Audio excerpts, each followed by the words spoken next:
Assalamualaikum warahmatullahi wabarakatuh. Saya Helma Alvina dari kelas manajemen C. Di sini saya akan menjelaskan analisis fundamental dan analisis teknis. Kemudian saya akan menjelaskan cara membeli dan menjual saham. Yang pertama, saya akan menjelaskan apa itu analisis fundamental. Analisis fundamental berasal dari bahasa Inggris yaitu fundamental analysis. Analisis fundamental adalah metode analisis perusahaan yang didasarkan pada faktor-faktor fundamental ekonomi suatu perusahaan, termasuk sisi kinerja keuangan dan bisnis perusahaan. Teknis ini menitikberatkan pada rasio finansial dan kejadian-kejadian yang secara langsung maupun tidak langsung memengaruhi kinerja keuangan perusahaan. Sebagian pakar berpendapat teknis analisis fundamental lebih cocok untuk membuat keputusan dalam memilih saham perusahaan mana yang dibeli untuk jangka panjang. Analisis fundamental dibagi dalam 3 tahapan analisis, yaitu analisis ekonomi, analisis industri, dan analisis perusahaan.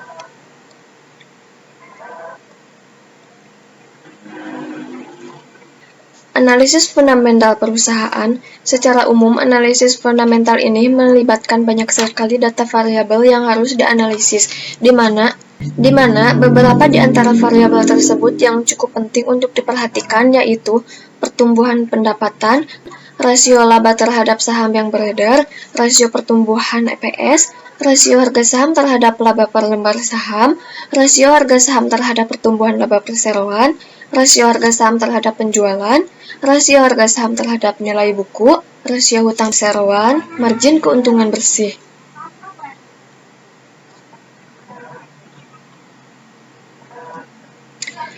Menghitung rasio, yaitu menghitung kondisi perusahaan, biasanya dilakukan dengan menggunakan rasio-rasio keuangan. Rasio secara garis besar dibagi dalam 5 kategori utama, antara lain keuntungan, harga, likuiditas, daya ungkit, dan efisiensi.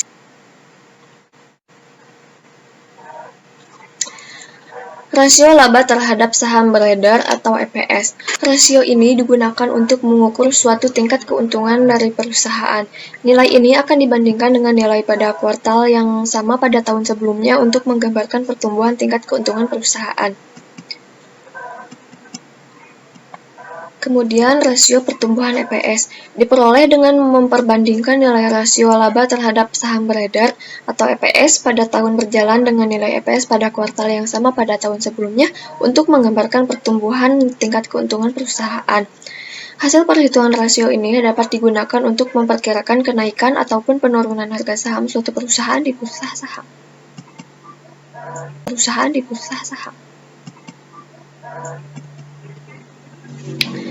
Rasio harga saham terhadap laba per lembar saham. Biasa juga disebut dengan P/E rasio yang dihitung dengan cara membagi harga saham dengan keuntungan per lembar saham. Rasio harga saham terhadap pertumbuhan laba perseroan. Semakin rendah PEG rasio suatu perusahaan, maka berarti harga sahamnya adalah di bawah harga semestinya. Dan perusahaan memiliki rasio pertumbuhan EPS yang tinggi. Rasio ini biasanya digunakan untuk menilai suatu perusahaan yang masih baru atau belum mendapatkan keuntungan di mana rasio ini. Semakin rendah P/S rasio suatu perusahaan dibandingkan dengan perusahaan lain dalam kelompok industri yang sejenis, menunjukkan semakin bagus perusahaan tersebut. Rasio harga saham terhadap nilai buku. Semakin rendah PB/V rasionya, berarti harga saham tersebut murah atau berada di bawah harga sebenarnya. Tetapi hal ini juga dapat berarti ada sesuatu yang merupakan kesalahan mendasar pada perusahaan tersebut. Rasio hutang perseroan. Rasio ini mengukur seberapa banyak aset yang dibiayai oleh hutang. Misalnya, rasio hutang 30%, artinya bahwa 30% dari aset dibiayai oleh hutang. Rasio hutang ini berarti buruk pada situasi ekonomi sulit dan suku bunga tinggi, di mana perusahaan yang memiliki debit rasio yang tinggi dapat mengalami masalah keuangan. Tetapi selama ekonomi baik dan suku bunga rendah, maka dapat meningkatkan keuntungan. Margin keuntungan bersih. Margin keuntungan bersih atau margin laba bersih adalah rasio tingkat profitabilitas yang dihitung dengan cara membagi keuntungan bersih dengan total penjualan.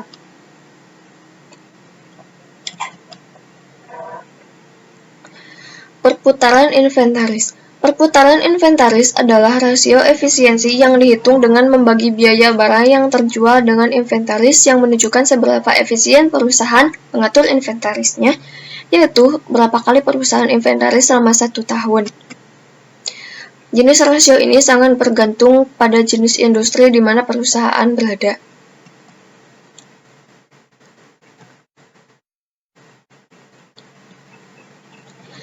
Analisis fundamental untuk pasar uang. Analisis fundamental memberi pengaruh kepada tren perubahan harga yang lebih banyak dipengaruhi oleh kebijakan-kebijakan yang dilakukan pemerintah ataupun data-data yang dirilis oleh berbagai sumber maupun berita tertentu yang belum pasti kebenarannya. Kemudian di sini ada kategori faktor fundamental.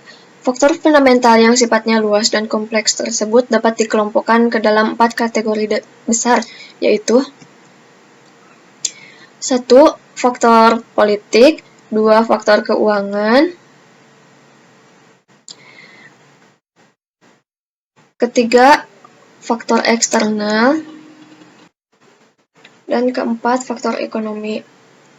Indikator-indikator ekonomi yang sering digunakan dalam analisis fundamental yaitu pertama, produk nasional bruto, kedua, produksi domestik bruto, ketiga, tingkat inflasi. Selanjutnya, indikator-indikator inflasi yang biasanya digunakan oleh para investor yaitu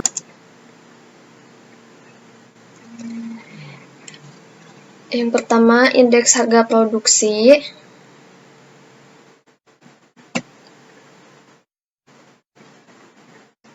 indeks harga konsumen,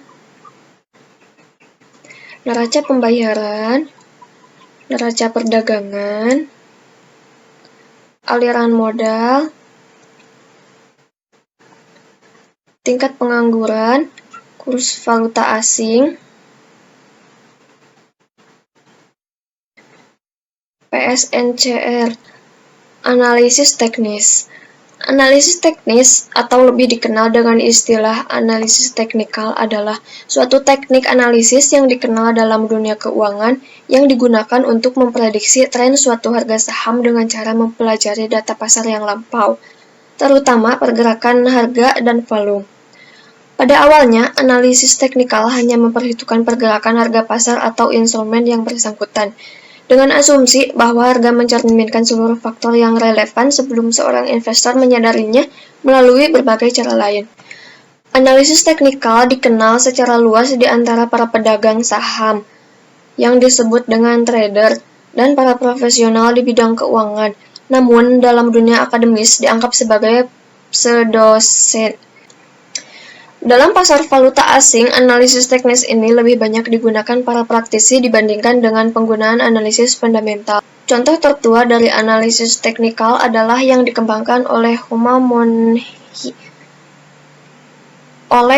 Munehisa pada awal abad ke-18 yang menggunakan teknik grafik lilin, yang merupakan perangkat analisis yang utama pada saat ini. Akademisi seperti Eugene Fama mengatakan bahwa pembuktian analisis teknikal ini sangat tipis dan inkonsisten, yang merupakan bentuk kekurangan dari teknik yang diterima secara umum, yaitu hipotesis pasar efisien. Ekonom bernama Burton Malkiel berargumen bahwa analisis teknikal merupakan sesuatu yang diharamkan. Kemudian, hipotesis pasar tepat guna. Hipotesis pasar tepat guna atau dalam istilah asing dikenal dengan istilah efficient market hypothesis merupakan suatu kontradiksi terhadap ajaran analisis teknikal, yaitu dengan prinsipnya bahwa harga di masa lampau tidak dapat digunakan untuk memprediksi harga di masa depan. Atau dengan kata lain dikatakan bahwa analisis teknikal itu tidak efektif.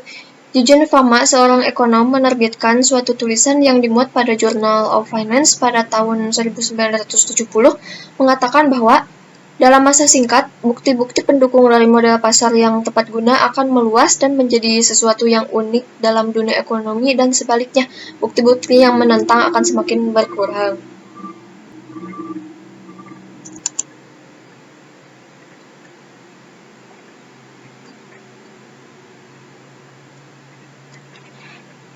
Hipotesis langkah tak beraturan.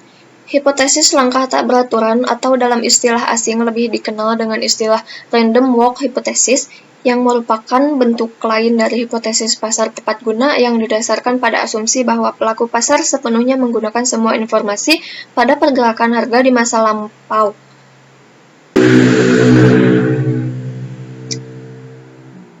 Para ahli teknikal menyatakan sebagai berikut.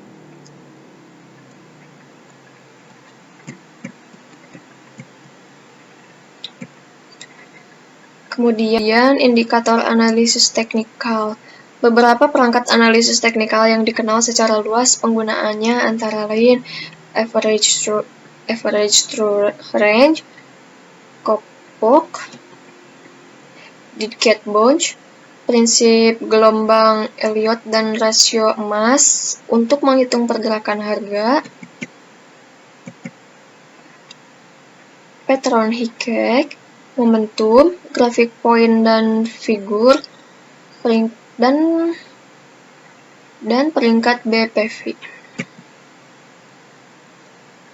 Indikator yang digunakan dengan cara menumpukannya atau menggabungkannya dengan grafik harga, yaitu resisten, support, breakout, garis trend, kanal, pergerakan rata-rata, pita Bollinger, pivot, dan pivot point.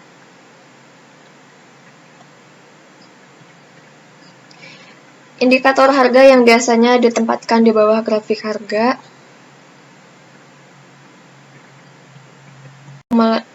Ini akumulasi atau distribusi, Commodity Channel Index, MACD, Parabolic SAR, Indeks Kekuatan Relatif, Osilator Raoul-Mohindar, Osilator Stokastik, dan TRIX.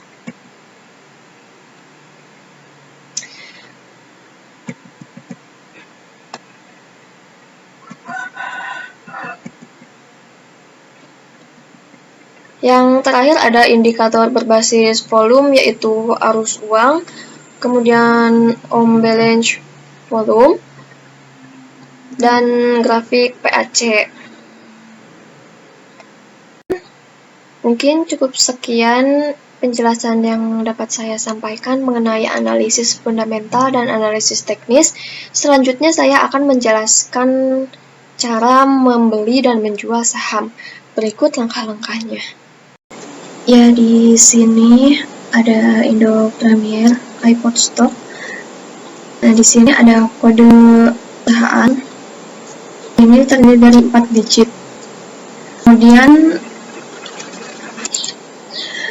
Kemudian ada daftar saham.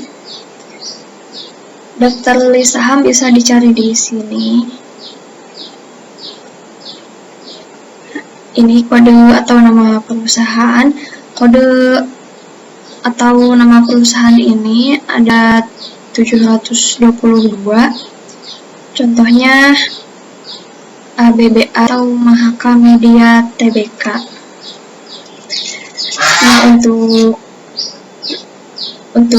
Stockbit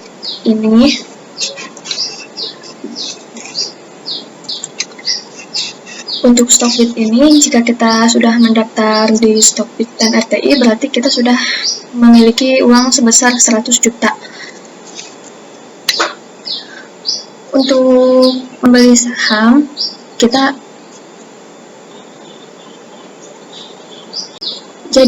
membeli saham pada saat harga saham itu turun dan menjualnya pada saat harga saham tersebut naik. Untuk membeli saham, kita harus mencari harga saham yang berada di bawah. Pada Stockbit ini terdapat beberapa istilah, yaitu lot, bid, dan offer. Lot adalah satuan resmi yang digunakan dalam kegiatan penjualan atau pembelian saham berdasarkan aturan yang telah ditetapkan Bursa Efek Indonesia. Di Indonesia, jika kita ingin bertransaksi saham, kita harus membeli atau menjual sebuah saham minimal sebesar 1 lot. 1 lot saham sama dengan 100 lembar saham. Las ini merupakan harga. Kemudian di sini ada bid. Bid digunakan ketika kita ingin membeli saham di harga yang lebih rendah dibandingkan dengan last price.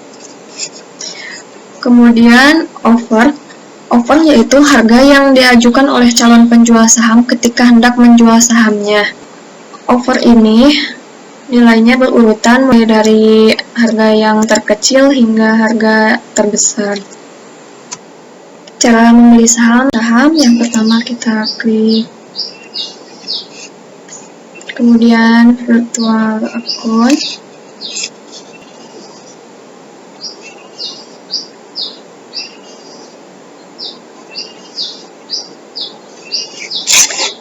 membeli,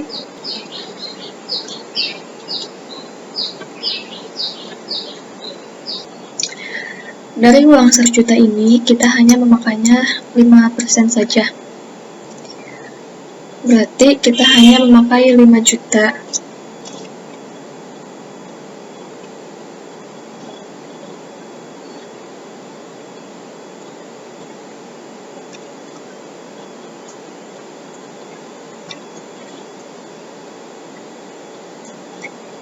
Nah, ini sudah 5 juta. Kemudian kita klik set order.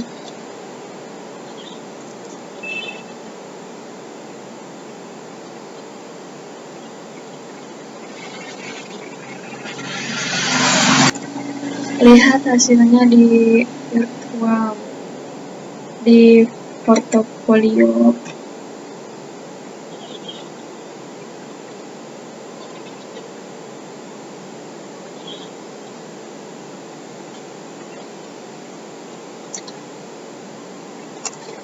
Jika di portofolio masih kosong, kita lihat di order.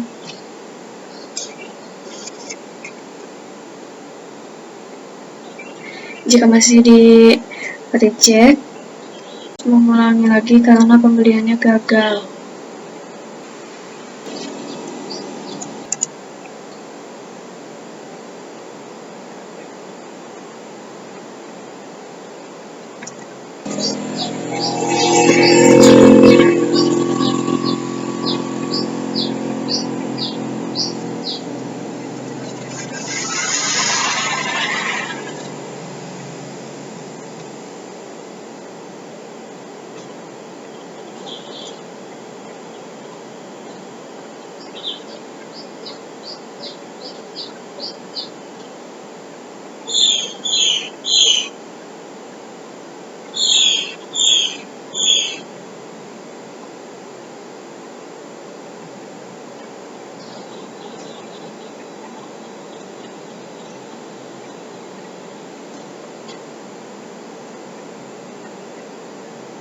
Nah,